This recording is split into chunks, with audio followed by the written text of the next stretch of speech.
Instead, in this episode, I'll tell you how you can let nature dictate what you should be eating. So what would you eat in spring, for example, here in Georgia? If you follow a strict plant-based diet, vegan diet, for example, and you want to sustain it year-round, taking seasonality and regionality into account, you'd be dead by spring. I would probably not be a strict carnivore, because why would I? Humans are opportunistic. And so that brings, the concept of intermittent fasting into our diet. And by doing that, you're going to end up being incredibly healthy. It's not anyone telling you, what you can eat and what you cannot eat. No, it's determined by nature.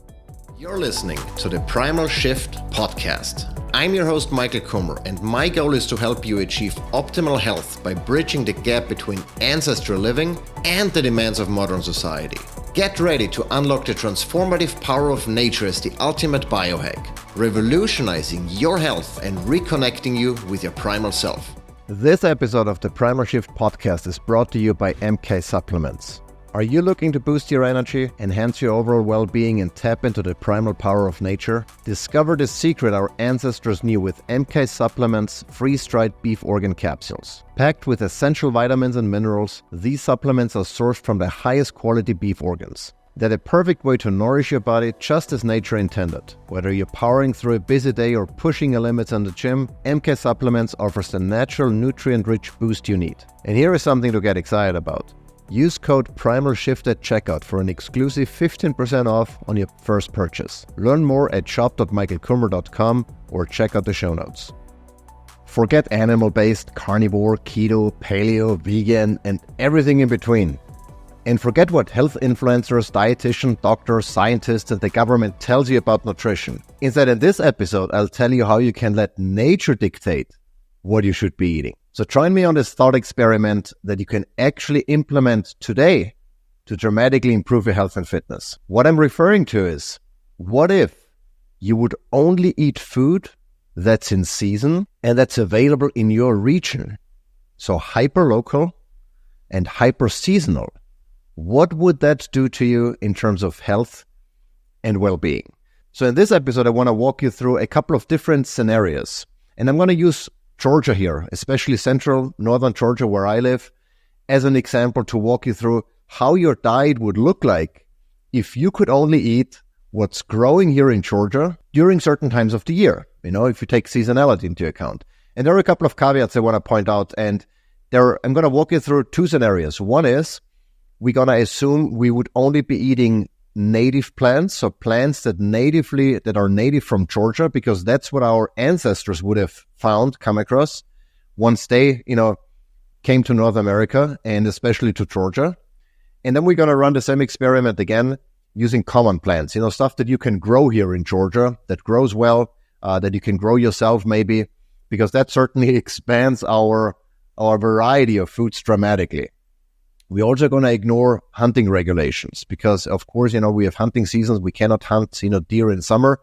But from a ancestral perspective, our early humans and our ancestors wouldn't have had those regulations and limitations. They could just, whenever they saw deer, they could try to kill it and, not be bothered by any sort of regulations. And we're also going to ignore, for the sake of this whole experiment, any modern livestock practices. Like, for example, hogs are traditionally slaughtered in fall.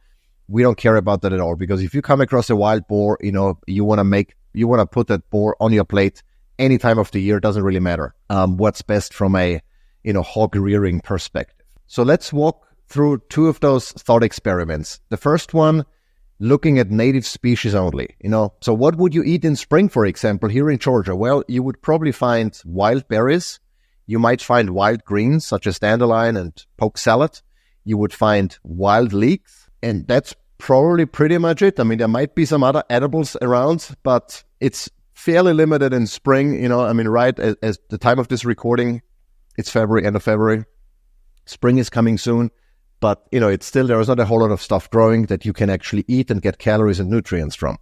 From an animal-based perspective, you have a wide variety of choices. From a mammal perspective, there is deer, there is black bear, there is squirrel, there is rabbit. You can, have access to turkey, quail, woodcock, ducks and geese, even alligators, depending on where you live. There is freshwater fish, such as bass, catfish, and crappie. There might even be seafood if you're near the coast, like shrimp and blue crabs. And there are eggs, of all of the birds that probably lay eggs in spring to raise their young.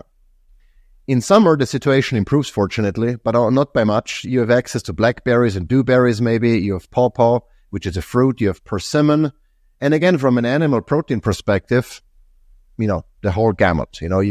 Whatever you can hunt, you can eat. You might even get access to shrimp again and crab if you're near the coastal region. In fall, it's nut season, so you have access to chestnuts, hickory, pecans. You might even find some muscadine grapes, and if you know how to ferment, or if you have discovered fermentation yet, you might even make some wine. Who knows? You have mushrooms probably, if you can find them. Again, from an animal perspective and in protein perspective, the whole gamut, there are not really any limitations. Again, if you're near the coast, maybe some oysters, groupers, etc., which are more common during that time of the year. In winter, the situation becomes relatively challenging from a plant-based perspective. There might be some winter greens like kale or mustard. You might have stored some nuts that you harvested in fall but didn't consume. But that's pretty much it. What grows in winter here in Georgia is relatively limited. So, if you don't eat any animal-based protein, you're probably dead by spring. Let's be honest. There is no way of sustaining a pure plant-based diet in Georgia if you only eat what you can find here in the region and if you go by seasonality. There is just no way. You would be either severely sick and too weak to start hunting in spring or find foraging in spring, or you'd be dead. Now, let's go away from this extreme example and let's run the experiment again, but using common plants that you can grow and find here in the region. So in spring, situation looks significantly better than, with native plants. We have berries, especially strawberries, which might peak in late spring. There is asparagus, late spring or early spring. There is green peas. There are leafy greens, spinach, kale, etc. So you have a wider variety.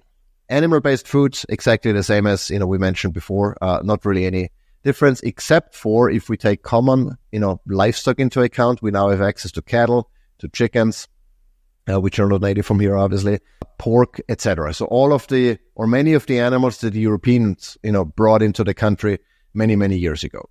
In summer, situation looks even better. We have tomatoes, we have peppers, we have watermelons, we have peaches, we have blueberries, we have okra, corn, etc., etc. So there's a much wider variety of plant-based foods that you can help to sustain yourself. Again, animal-based foods, exactly the same as, during all of the other seasons. In fall, we have now apples and pears, that, and some varieties you can even that store relatively well. So if you have a cool and dark spot, you might be able to, carry some of those apples and pears into winter maybe. We have pecans. Again, certain nuts grow during the time of the year. Pumpkins, sweet potatoes, and mushrooms or fungi, more generally speaking, can provide some nutrients and calories in fall. In winter, again, even with, modern foods, it's challenging if you don't have a greenhouse or, a hoop house or anything like that.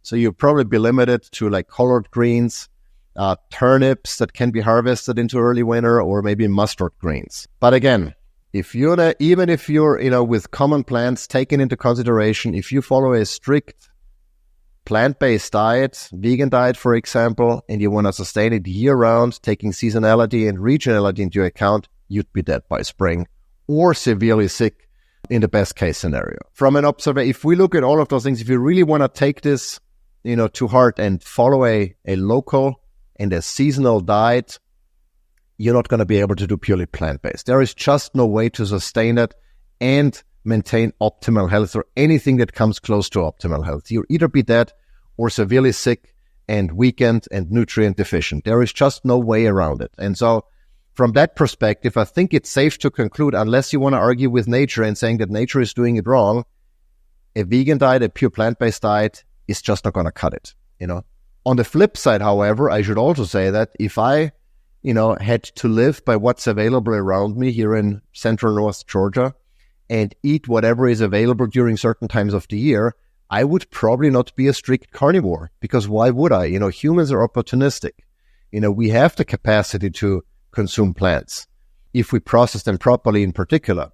So I would eat whatever, I had access to, probably some fruits in summer. I might even, if I'm brave enough, raid a beehive, hopefully without getting stung a million times. I would eat plants that I could find, etc. So I would eat a variety of things, but I would not eat spinach 365 days of the year and expose myself to elevated level of oxalates. No, if I were to eat spinach, I would do it probably during 2 or 3 weeks in the year, and then not have spinach again until next year during the same time. And that's a super important piece of information here, because I certainly do not believe in the strategy of everything in moderation. But even if you apply that everything that you have access to that grows around you in your region and during a certain time of the year, if you apply that, everything in moderation, you would be moderating yourself by seasonality.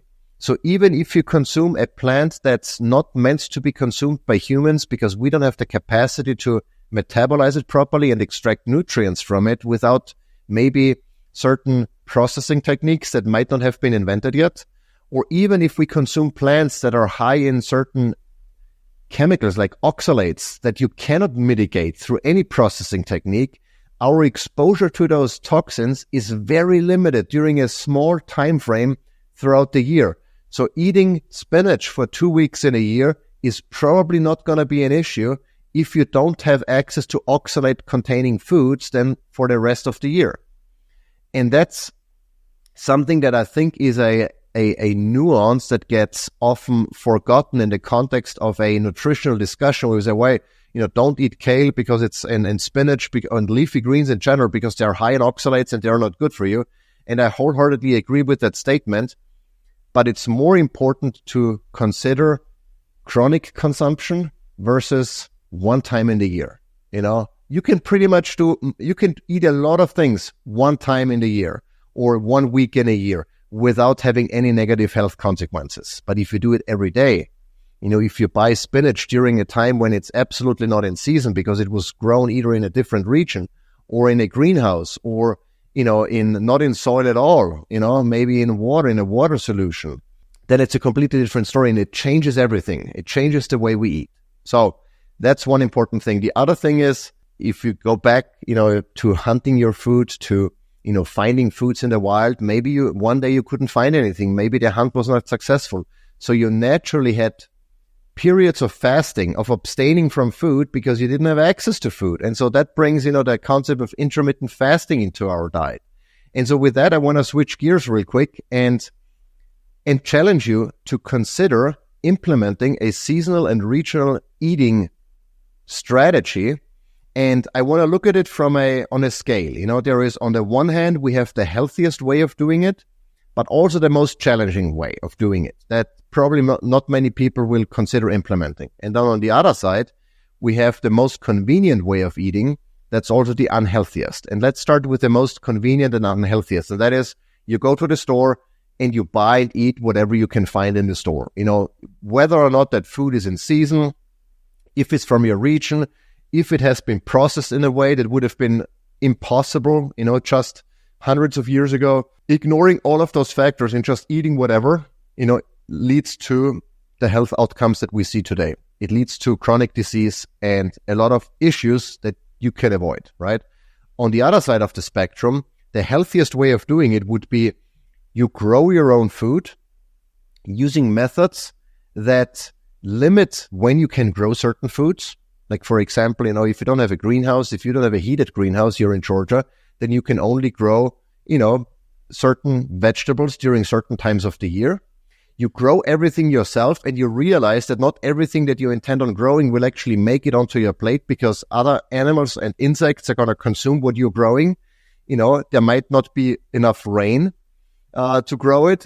Stuff might dry out. There are so many reasons why, even if you have the best intentions and all the knowledge in the world of how to grow food, you might not end up with as much food as you want. But if you do it yourself and if you apply the seasonality and if you raise maybe, animals that you can then butcher and eat, that's the most challenging way of doing it, but it's arguably the healthiest way of doing it. You only eat what you can because it grows in your area, and you don't have access to anything that comes from the outside or that has been processed in a way or that is simply out of season. Incredibly difficult, especially if you assume that you have no long-term storage options. So you haven't figured out canning and fermenting maybe, and you don't have a freezer, all of those things. It becomes incredibly challenging. a notch or a step down from that is that also incredibly healthy and almost as challenging is that you go and buy the food in the store, but you only buy what's in season and what's available around you. And you walk to the store. So you mimic, what our ancestors would have done by, walking long distances in the search for food and shelter. So instead of, searching for food, you know where it is, it's in the store, but you have to walk to it. And if that store is 5 miles away, then you're going to be walking 5 miles and you only buy what you can consume before it spoils. And so that means, especially if you want to make animal-based food part of your diet, you're going to be walking to the store every single day, maybe even twice a day. And what that means is you get a whole lot of exercise, you get sun exposure, you get fresh air, you get exposed to the elements maybe when it's cold or when it's super hot in summer. And by doing that, you're going to end up being incredibly healthy, and it's not anyone telling you, what you can eat and what you cannot eat. No, it's determined by nature, what's around you, both from an animal as well as from a plant-based perspective. And if you want to try it, the plant-based perspective, I really encourage you to do it. Try it out, see if you can survive. Well, you're not going to be able to thrive, I can tell you that much already, but see if you can survive on a purely plant-based diet by walking to the store, only buying or even growing it yourself, best case scenario. But let's say you walk to the store, you only buy what's in season or what grows around you, and you only do that for the entire year, including winter. And then in early spring, tell me how you feel. I would love to hear it. I have a suspicion, but I'd love for you to find out yourself if that's the way you want to go. But obviously, there is a lot in between, those two extremes. You don't have to, walk to the store every single day to only buy what you can consume before it spoils. And obviously, I would also not recommend you buy whatever, you find in the store and just eat that out of seasonality, out of region, highly processed, etc. But find a way somewhere in between. And that in between, I think, should be determined by your state of health. If you're incredibly healthy, you can probably get a little bit further away from the side of hyperseasonal and hyperlocal. But if you have a metabolic condition, you probably want to lean as much as you possibly can towards seasonality and locality. Here is the thing. I mean, if you're like us we are relatively healthy here at the Kummer family, but our goal is also to not consume stuff that's out of season.